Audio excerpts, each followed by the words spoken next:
Fala aí, fanático vascaíno, fanática vascaína, que bom encontrar você aqui para o nosso café. Chega deixando o seu like, que é a mãozinha que está aqui embaixo, hein? É muito importante. Comenta, compartilha e, claro, se inscreve no nosso canal se você é novo, está chegando aqui pela primeira vez. É a sua casa, o fanático vascaíno. O dinheiro está pingando na conta do Vasco, com atraso. Vamos falar sobre isso. Porque o que vai ser feito com esse recurso que hoje estará na conta do Vasco na sua totalidade? Vamos debater esse tema aqui que é importantíssimo. O tabuleiro da política está se mexendo e a preparação para o jogo de amanhã diante do São Paulo. Vamos embora? Vamos para cima porque tem muita informação aqui no nosso canal, no Fanático Vascaíno. Vamos lá? Começando com a preparação para o jogo de amanhã, o Jair está liberado, o Vasco conseguiu o efeito suspensivo ontem, então ele está à disposição do Ramon Dias e a tendência é ficar só no banco de reservas, porque Zé Gabriel é o titular e o Michael vai na zaga. Ok, ele tinha pego 4 jogos de suspensão. Aliás, vou ficar esperando a do Maidana também, né, o julgamento, porque ele tem que pegar, no mínimo, a mesma punição que foi imposta ao Jair. Mas ele está à disposição do técnico Ramon Dias para o jogo de amanhã. Tendência de time: Léo, Puma, Maicon, Léo Pelé e Piton, Zé Gabriel, Praxedes, Paulinho e Marlon Gomes, Peck e Verrete. Rossi ainda está entregue ao departamento médico, não tem condições de voltar nessa partida. A tendência é contra o Fortaleza, nosso próximo adversário, jogando em São Januário. Bom, falei do tabuleiro político, as peças começam a se mover.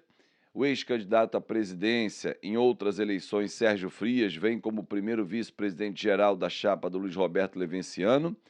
A chapa Sempre Vasco movimenta o cenário político para trazer um grande nome da atual figura, da atual cenário político, também para ser um vice-presidente-geral, no caso, a segunda posição. O presidente Jorge Salgado não vai fazer sucessor. O presidente Jorge Salgado tentou fazer Carlos Roberto Osório, seu primeiro vice-presidente, que não aceitou. Tentou Roberto Estrada, que também não aceitou. E aí está em busca de um nome. Não chegou a um consenso. Fez um contato com o Nelson Sendas, não obteve resultado. Então, a tendência, ele está observando ainda o cenário, é que o presidente Jorge Salgado apoie a chapa Sempre Vasco.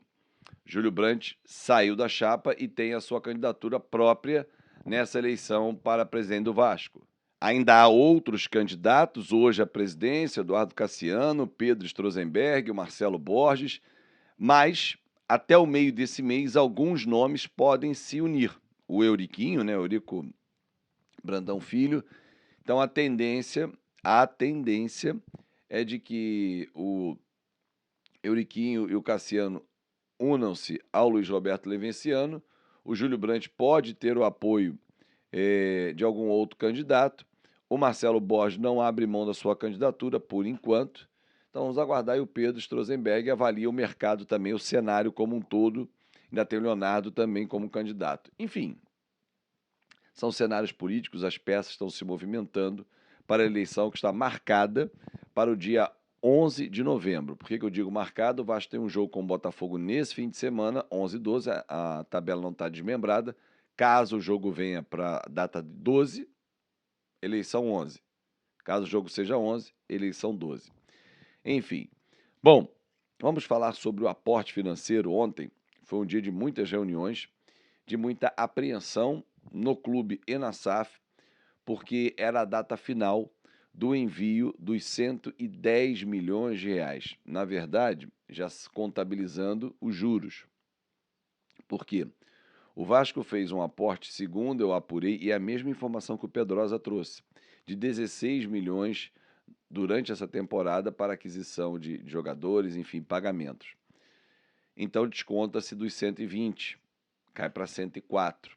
Só que como houve um atraso previsto em contrato, que a 777 poderia utilizar de 30 dias para efetuar o pagamento, houve os juros.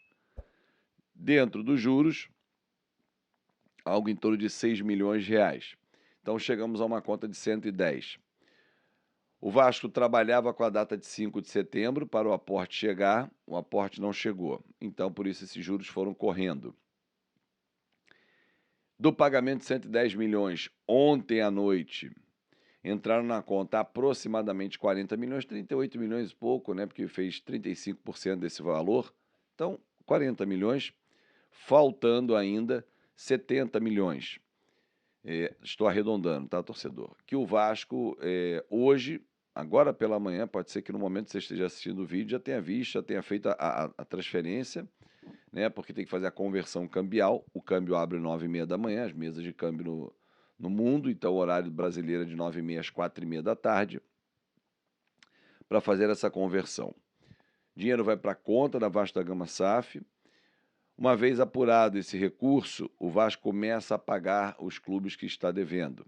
Atlético Mineiro, que já sabe, já tem ciência dessa entrada de recurso, já acionou o seu financeiro para conversar com o Vasco e tinha acionado a CBF para poder receber o recurso referente à segunda parcela do Jair, vencido em julho. O Atlético Tucumã, o Lille e o Nacional do Uruguai, os três que já acionaram o Vasco na FIFA, que sofreu o transfer ban. Então o Vasco quita as dívidas que tem com esses clubes e retira o transfer ban, ou seja, a punição que existe na FIFA hoje. Paga também a parcela do Corinthians pela aquisição do Lucas Piton e ao São Paulo pelo Léo Pelé. Não consegui apurar os valores exatos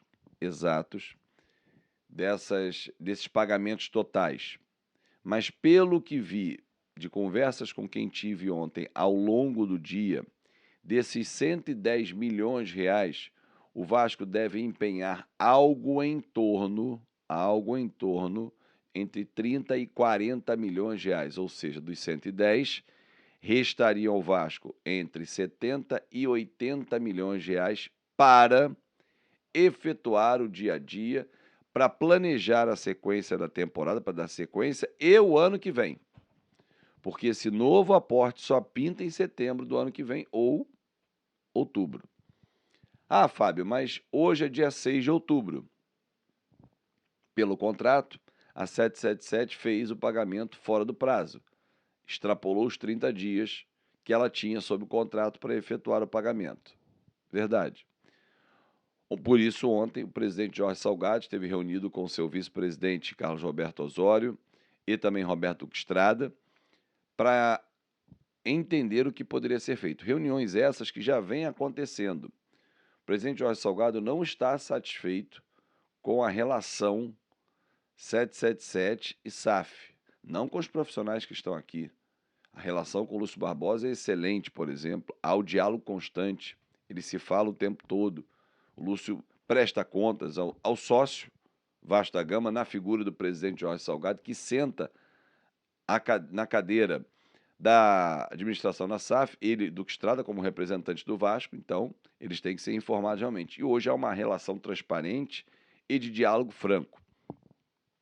O presidente entende que uma briga como essa, que o Vasco teria com totais condições de sair vencedor, iria trazer um prejuízo muito grande, porque mesmo sendo feito um dia depois do prazo, já houve aporte lá atrás de 190, agora mais 120, porque o Vasco pegou antecipado, mas somando 310 milhões, o Vasco assumiria depois essa dívida, porque as ações já estão de posse da 777. Então, houve uma avaliação e não vai haver nenhum movimento, nenhum jurídico, para reaver as ações, mesmo parte delas tendo sido pagas depois do prazo, com apenas um dia de atraso. Mas o Vasco está atento ao que vem acontecendo. É isso, torcedor. Espero ter explicado para você ter ficado satisfeito com esse panorama do recurso que hoje é finalizado na conta, por isso o Pix está na conta, né? Não foi Pix, mas a transferência está lá e o Vasco vai colocando a sua casa em ordem e com isso não atrasa pagamentos do dia a dia, funcionários, jogadores, e aí a galera só concentra em tirar o time da zona de rebaixamento. E amanhã é o primeiro passo. Depois, quem sabe, pegar uma Sul-Americana, aí uma projeção para 2024 bem diferente, com o Ramon Dias iniciando um trabalho do que a gente viu nessa temporada bem conturbada. Um grande abraço para vocês e até mais tarde.